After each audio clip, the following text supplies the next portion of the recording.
The following is a detailed explanation of all of the parts of the Schlenk line and their various functions. This is the main vac line from the pump. Trap A with liquid nitrogen. Trap B. Main vac to the manifold B. This is manifold B, this is manifold A. We've got to the nitrogen bubbler, don't touch it. To the vacuum gauge, don't touch it. To manifold A, don't touch it. And again, to nitrogen, don't touch it. On this upper manifold, this is the main nitrogen bubbler, so it's closed to vacuum, open to nitrogen. This goes to the vacuum gauge, so it's closed to nitrogen, but open to vacuum. This feeds the second manifold, so and it's the vacuum line, so it is open to vacuum and closed to nitrogen.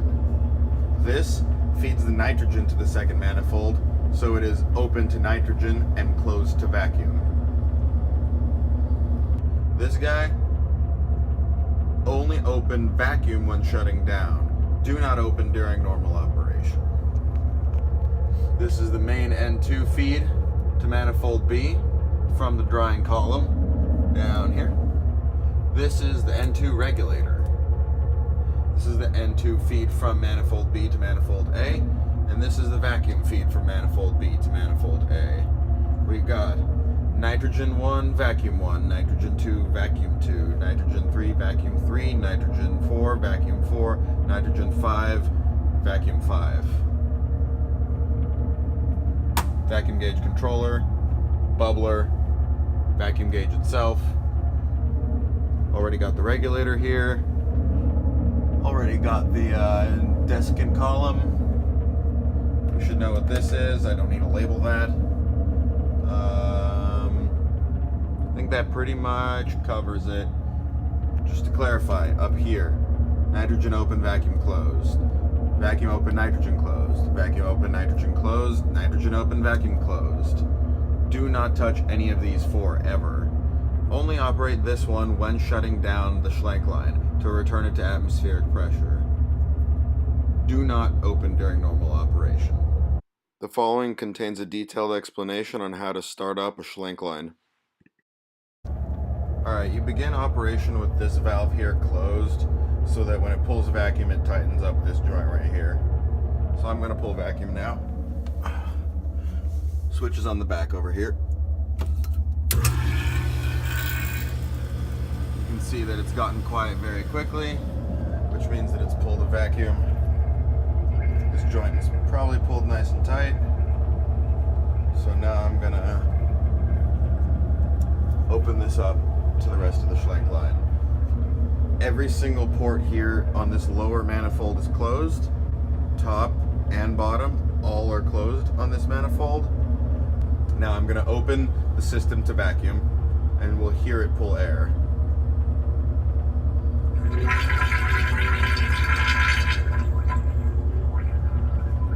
Alright, it's pulled air and now it's gotten pretty quiet.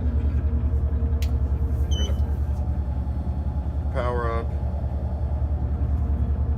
the gauge. Alright, now we're gonna start our nitrogen feed while this pulls down to vacuum. Again, we want 120 millitorr or lower. So this thing should read 1.2 minus 1 or lower. Alright, here's our nitrogen feed. We can see that this is open at a nice high PSI.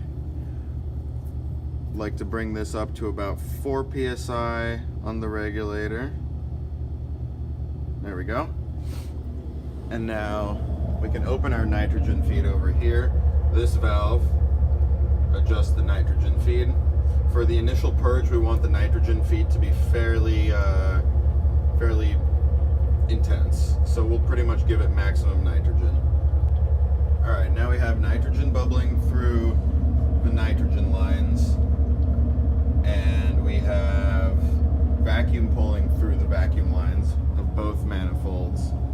And as such, we're going to let it come to pressure as necessary. Maybe after 20 minutes or so of intense bubbling, In the nitrogen, I can turn it down to a slow, steady bubble of 1 to 2 bubbles every few seconds. All right, it's been about 20 minutes. We're already down to 160 millitorr, so we're making good progress.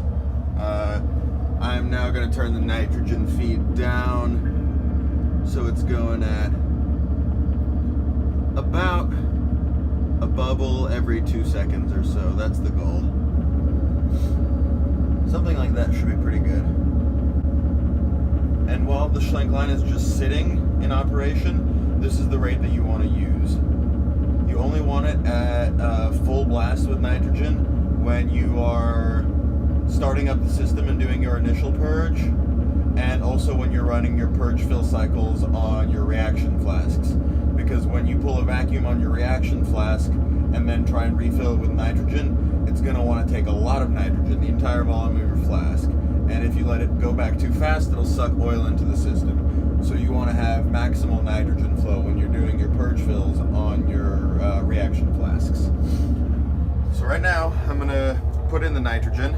I'm going to bring this lab jack so that this little doer guy here just is short of the bottom of this trap. So you can hear it, that's it touching the bottom, and I want it to be just below that. And you fill up the nitrogen, you want the nitrogen level to be just below the lip of this insulated flask, right about at the level of the bottom of this ground glass joint. It's going to splash back, so do it in a few pours. Liquid nitrogen is basically right up to the top of the vacuum insulated flask and right at about the bottom rim of the ground glass joint here. We're pulling 100 millitorr, by the way, so this is in less than an hour we're pulling 100 millitorr. If we let it sit overnight, we should be getting, 60, 70 millitorr at the worst, honestly. So let's shoot for 100 and prefer for better. Try to do at least a 2-hour warm-up cycle on the vacuum system. The following is an explanation on how to add reaction flasks to your Schlenk line. And I'm going to show you guys an example of how to set up one reaction flask. You can do 5 at a time on this lower manifold. First, you want to make sure that all of your joints, ground glass and hose barb, are well greased. For ground glass, you want to do a line of vacuum grease on 2 parts of it like this, and then you want to stick it on, and you want to twist it down until you see the ground glass runs clear all the way around. Don't forget your stir bar. For the barbed hose connection, take a little bit of grease on your glove, apply it there, and massage gently, and get a little bit on the tip of the hose here as well. Uncoil the hose. This guy goes in that guy. Thanks. Great. Alright. That's all set up. Now you have to run purge and fill cycles, 3 of them. Alright, so we've successfully turned up our nitrogen feed to max. We have a lot of bubbles coming out down here. What I'm going to do is the 3 purge fill cycles. So I open and pull vacuum. The vacuum acknowledges that we have sucked some air out. 5 minutes have gone by. I close my vacuum port. Slowly open my nitrogen port. The bubbles will cease for just a second. In the bubbler, make sure that you don't pull oil back into the system. And again, purge vacuum feed. The vacuum will acknowledge that we've pulled air, or in this case nitrogen. It's run for 5 minutes. And we repeat this process a total of 3 times. On the 3rd time, you are under vacuum. You shut off the vacuum port, refill back up to pressure with nitrogen. The bubbles ceased temporarily, acknowledging that we've pulled some nitrogen into the system, and now we can open our reaction flask to the Schlenk line system. And now our reaction flask is under positive pressure of nitrogen from the Schlenk line, and our synthesis can run indefinitely with the stir bar in action.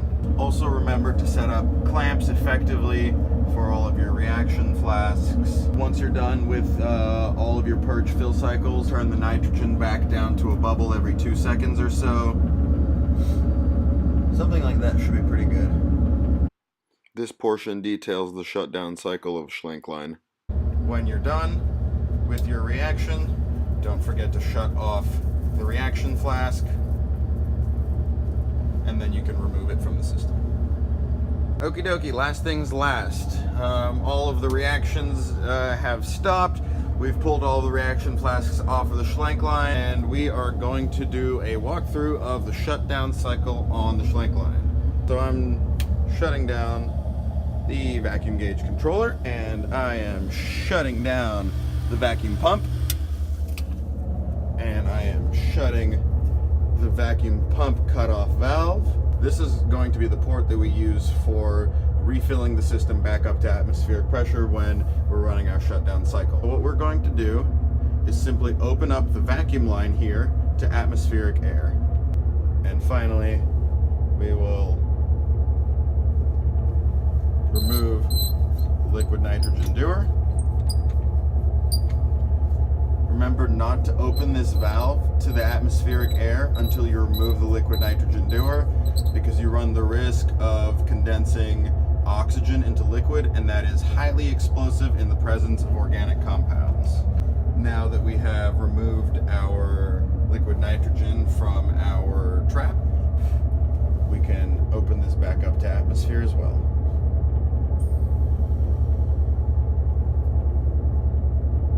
Alright, we're at atmospheric conditions here. Close this here. Now, all ports are closed on the lower Schlenk line. Both nitrogen and vacuum ports are all closed on the lower manifold. And on the upper manifold, we have, just as we started, we didn't touch anything. You can refer back to the start of the video where I explain what each port does on the upper manifold and how it's connected.